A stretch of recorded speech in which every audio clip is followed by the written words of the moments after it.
Berapa Purify yang dibawa? Ada atau tidak ada Purify? Tadi aku mau bahas tuh, ini apakah dari Skylar bawa Purify dan Flicker tidak semuanya. ada Purify untuk tim Arakiosi, berarti lebih mementingkan gimana positioning dari Skylar ya, terutama ya. Sebenarnya nggak ada masalah. Kalau dari Clay sendiri ya, kita tahu real world manipulation diangkat ya tetap dia masih tetap buka. Ya, cuman memang pas lagi keangkat nggak bisa netes. Nggak bisa netes ya kan. Kalau dari sekaliannya berarti ini harus lebih berhati-hati apalagi dari situasi chaotic ya nanti di mid lane game-nya. Karena flickernya bakal punya peran yang penting untuk bisa menghindari fatality.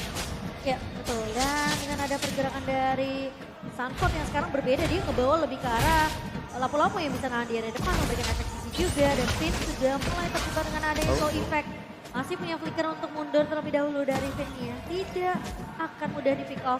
Kaltisi bakal berfokus untuk mendapatkan farming sampai dapetin level 4-nya, bisa dapetin heavy spin sama seperti Albert. Wow, ini gak ada flicker untuk Turtle nanti. Gak ada inisiasi kagetan otomatis dari Grok.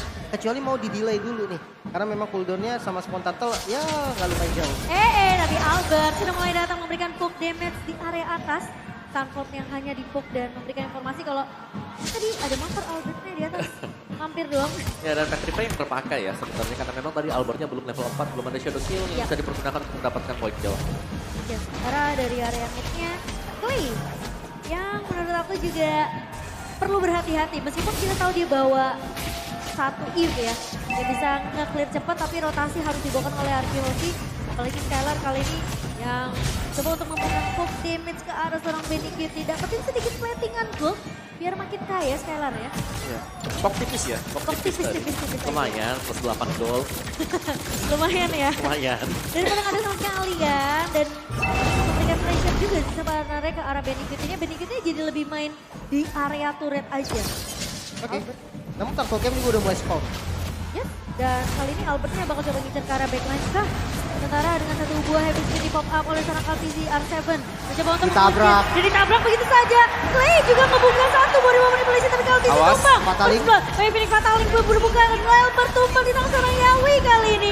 Sementara R7 masih bisa untuk mendapatkan Turtle Slain by OBS Gold di tangan Arakihoshi. Dan bahkan dua pemain tumbang yaitu Yawi juga yang mendapatkan trade-nya. Oke, dapetin 2 kill, dapetin Turtle. Untung banget. Ya kalau kita lihat di bottom lane memang ketika sudah level 4 Benikiti dengan karinya, Speedy Light Kill membuat dia berani untuk melakukan zoning. Namun Skylar juga sepertinya nggak takut karena sudah ada Clay juga yang melakukan rotasi ke arah bottom lane. Ya itu ngeri banget ya. Begitu keluar tadi dengan spinning, speedy light kill-nya itu bisa saja. Kalau Skylar memang nggak punya atau out of the position, nggak punya tactical reposition sama sekali. Dia bisa terpick off. Dan Albert dengan satu buah swift boots. Dan mari kita lihat dari talentnya kali ini. Mystery Shop untuk Clay. Jadi bakal sedikit lebih tertahan ya. Dan untuk Benikiti?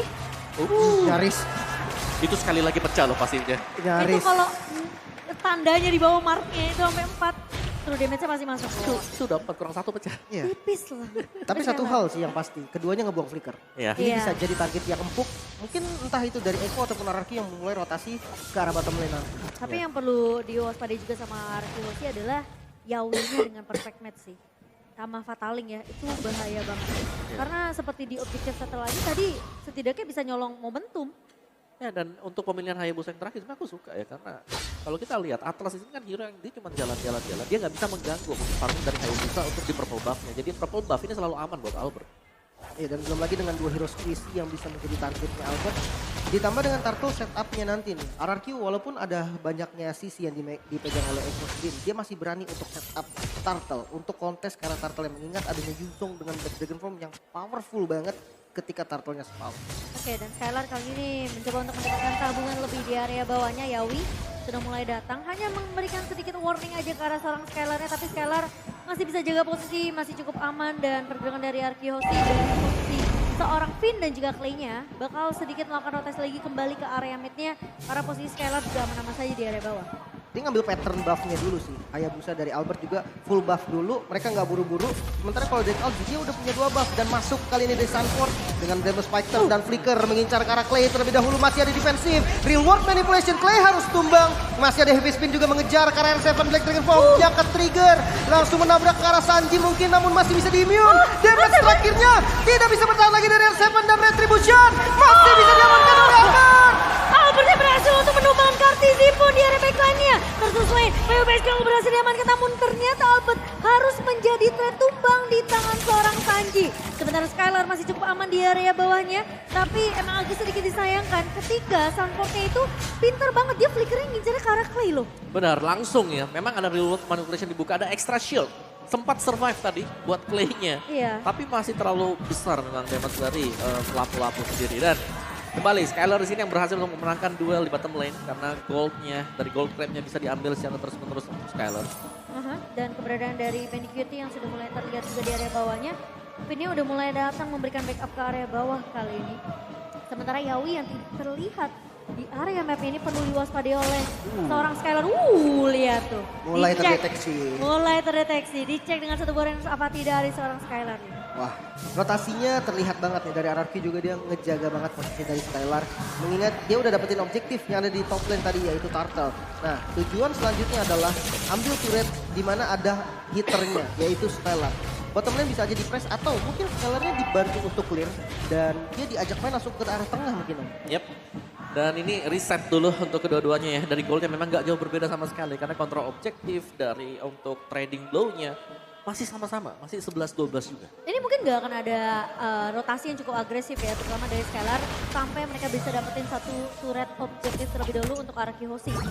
Karena patternnya akan selalu sama, seperti itu, dimana Skylarnya yang harus bermain lebih sabar di area bawahnya, sampai nanti mereka bisa dapetin turret bawah, bisa menangin laning dari Benny Cutie. Mungkin nanti fight-nya akan ada di Turtle lagi ya, Iya, karena sebentar lagi tiga Turtle ya. spawn dan Beatrix dari Skylar juga udah dibantuin clear nih. Otomatis akan ada 5-man Turtle mungkin dari RRQ sendiri. Oke, tapi mereka masih melihat terlebih dahulu. Kira-kira siapa yang bisa di-pick sementara dari R7 pun udah memberikan informasi.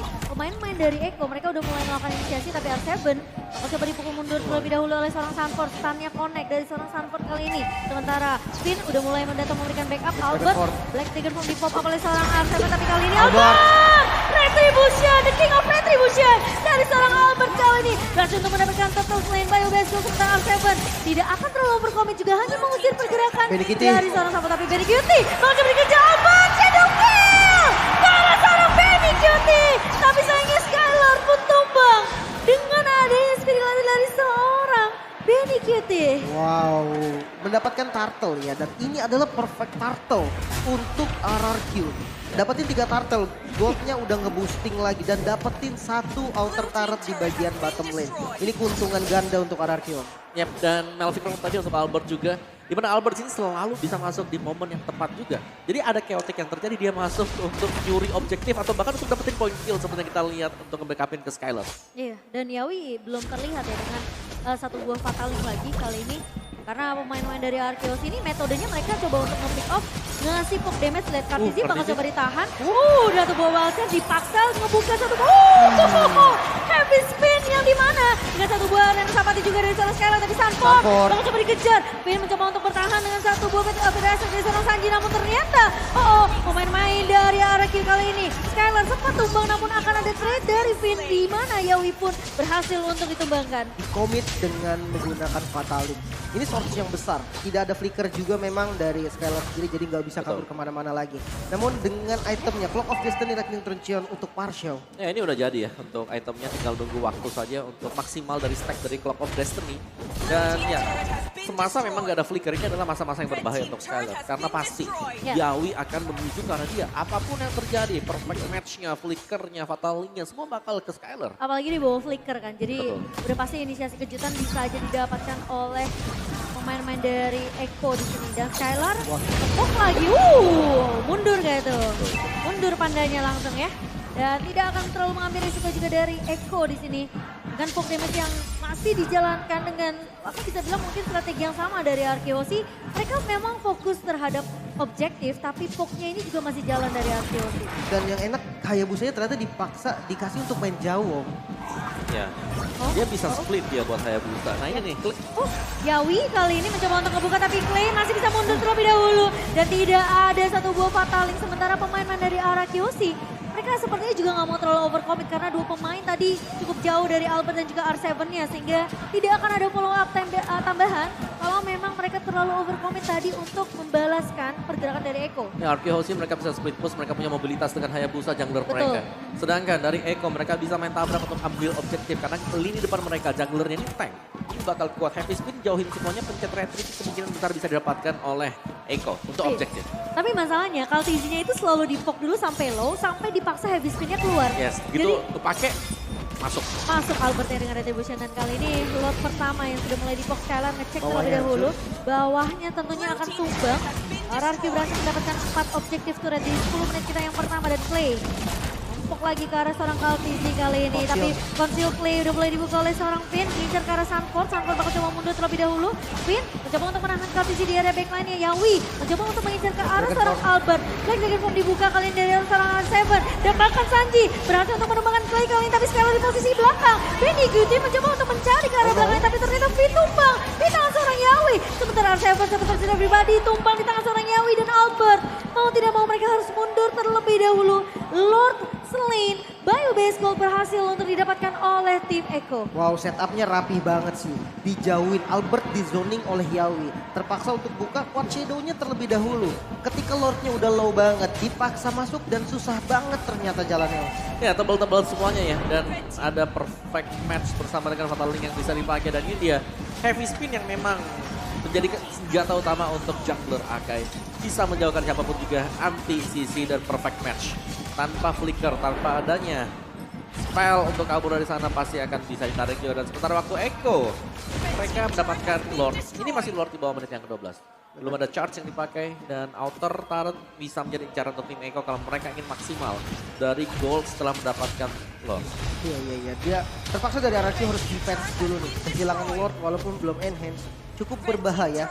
Outer turretnya dihabisin kecuali yang ada di bagian top lane. Sementara poking damage selalu dilakukan oleh Albert ke arah Sanford. Walaupun damage-nya masih kurang maksimal tapi it's okay. Kurangin dari Sanford itu lumayan penting. Sementara di arah mid-nya clear wave terhadap minionnya masih cukup aman dan Lordnya masuk ke daerah bottom lane. Ya ini pressure-nya coba dipaksakan oleh Eko kali ini ke area bawah. Lordnya masih bisa ditahan tapi ternyata kali ini dari Yawi yang tumbang di area depan R7 mencoba untuk menahan di area backline-nya. Benny Cutie masih bisa untuk menyelamatkan diri dan Sanford. Kaltizi tumbang kali ini sementara Sanford. Shadow kill. Oh, Shadow Kill yang connect dari seorang Albert. Karena seorang Yawi kali ini dan Yawi tumbang. Namun terkena stun. Benny Cutie. Oh, Renner Sapati dari seorang Skylar. Sang sniper dari Arki Hoshi berhasil untuk mendapatkan trade di mana Albert tumbang. Benny Cutie tentunya akan menjadi makanan dari seorang Skylar. Menyisakan satu pemain dari Eko Filipina. Wow. Hanya ada satu dari Sanji-nya. Nyaris saja Clay terkena Vitara Strike dan tidak ada best turret yang hancur om. Ya jangan lupa ini adalah Sanji yang kita tahu dia dengan Parsha selalu bisa menjaga diri. Bahkan belum terpick off sampai dengan sejauh ini. Dan mari kita lihat untuk instant replay by Infinix Note Series. Dimana untuk team fight-nya cukup chaotic di depan base dari Arki Hoshi. Namun sayang memang dari Shadow Kill-nya dipergunakan ketika Atlas memakai perfect match-nya. Berarti bahwa damage-nya defense dari Atlas lebih besar. Benar. Tapi tetap tembang juga akhirnya gitu kan. Karena perfect match-nya nyamperin juga. Dan itu menjadi angin segar juga nih untuk RRQ yang tadinya ketinggalan dari segi map-nya. Karena Lord yang diamankan oleh Eko sekarang mulai diambil lagi. Holy Crystal ternyata menjadi item selanjutnya. Om pantesan sakit banget. Ya selain dari Holy Crystal dia bisa mengarah antara Divine atau kalau memang mau lebih safe. Ada Winter, benar. terancam ya. Winter yang meng-outplay pemain-pemain dari Onyx ya kemarin ya. Masih sekarang Iya. dari Saki. Sedangkan setup harus dilakukan oleh Arki Hoshi. Karena mereka tidak bisa inisiasi, mau gak mau mereka nunggu dulu. Nunggu untuk perfect match, pakai ngeliatin Atlasnya ada di mana. Dan sekarang perbedaan networknya udah nggak terlalu jauh juga di match ke-13 kali ini. Lord penentu, Lord yang kedua udah mulai dipok oleh Kaltizi. Dan dua pemain tentunya bakal bersedia di area mid terlebih dahulu mencoba untuk mencuri mungkin satu pemain Ikona pun. Dengan ada pergerakannya minion di area bawah, ini mau nggak mau Sanfordnya harus melakukan clear terlebih dahulu.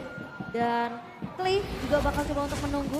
Posisi dari Clay menurut aku juga penting sih. Karena satu Glory Wong Manipulation yang ngasih efek full ini bisa ngebantu Skylar untuk kasih damage tambahan di area backline-nya. Dan bisa memukul mundur Kari juga. Betul. Benny Kitty, kita tahu dash atau jump dari Kari. Phantom Step itu gak jauh, kecil banget range-nya. Jadi mau gak mau harus pakai flicker untuk nyelamatin dirinya. Kecuali bisa dilawan balik. Oke, tapi kali ini Consul Clay udah mulai dibuka oleh seorang Yawi. Bakal mencoba mencari Clay di area depannya. Bakal coba untuk menjaga satu. Reward. Tapi Reward Manipulation dibuka begitu saja. Kaltizi mencoba untuk membuka heavy spin dan Lordnya berhasil untuk diamankan oleh Iko Philippines. Sementara Awas, kali Benny ini Cutie. Divine bakal coba dibuka. R7, Petrific ke area belakang dan Albert pun menjauh kali ini ini. Tapi di sisi lain, Clay tumbang di tangan seorang Benny Cutie. Sementara Sanford bakal coba untuk mengejar dua pemain tersisa dari RKOC.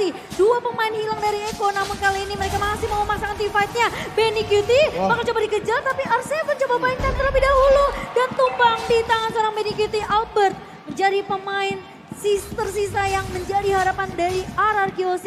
Karena lotnya kali ini sudah mulai berjalan ke area bawah. Eko yang berhasil untuk mendapatkan Lord Lane by UBS. Tapi apakah pemain-pemain dari RRQOC mereka masih mampu untuk melakukan defensif terlebih dahulu? Shadowin dengan bariernya coba diblok terlebih dahulu. Fokus terhadap minion. Coba di-clear namun best turret di mid lane tidak bisa ditahan lagi. Tidak bisa di-defense lagi. Untuk yang top lane masih cukup aman. Namun Lordnya berjalan ke arah bottom lane. Ini yang bakal menjadi PR untuk RRQOC. Iya, dan dengan adanya pergerakan dari Eko ya. Sekarang mereka coba untuk melakukan push di 3 lini yang berbeda. Dan Kaltizi ngebuka satu buah habis kali ini dan mengambil extract dari seorang Sanji. Clay tumbang di tangan seorang Sanford. Dan bahkan dari Benny oh Cutie. ya, satu buah fatalnya connect. Tapi Scalar tumbang kali ini di tangan seorang Sanford. Triple kill. Baik Phoenix berhasil diamankan dan oh my god Eko. Mereka berhasil untuk melakukan comeback di game yang ketiga. Dan sangat disayangkan. Ya, padahal Albert Tim udah RRQOC duluan, mereka harus Scalar mengalah udah di game duluan, ketiga ya. kalah, guys. 2-1. Eko dengan setup rapihnya mereka. Dengan Lord yang bagus banget. Ini sih harus Bisa dibantai sih, ngejauhin guys, Albert orang dan ini. membuat Albert nggak ada di posisi yang Oke, guys, nyaman ya, kita untuk next beradu ke- retribution. waduh. Walaupun kita tahu dengan damage utamanya Eko sendiri ada di mid lane-nya Tenang, guys, Marsha tenang, yang guys. Oke, berani guys, ya, banget kita untuk next ke melakukan game yang popping damage dengan keempat Vital guys ya. Strike. Dua aja Ya, sih. dia pede banget ya dengan